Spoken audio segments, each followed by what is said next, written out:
So certain businesses are much more attractive than others. At the moment, anything in gaming or health or anything to do with an ageing population is very attractive because those businesses are making very substantial profits in markets that are growing very quickly. Traditional businesses of manufacturing still remain attractive, but it's finding the right buyers who've got either a trade buyer who can see the customer base that they can exploit or the product base that they can exploit is much harder because they tend to be established. They can be great businesses, but finding the right buyer is more difficult. In order to get a deal done today, because there's so little cash, vendor support is almost essential. And by that I mean that if you want to sell your business, you may have to wait for your money longer than day one when the deal completes, either with a vendor loan note or with some sort of deferment on an earn-out, and that's how deals are being bridged.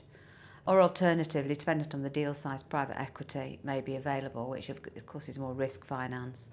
But the volume of private equity deals is nothing like it was in, say, 2007 and 2008.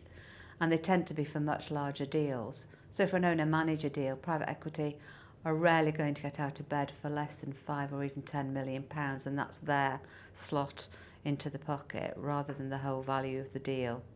So for a 2 to 10 million size deal, it's basically vendor support. It's virtually impossible to tell you how long a sale process takes. I can tell you now, however long you think it'll take you twice as long.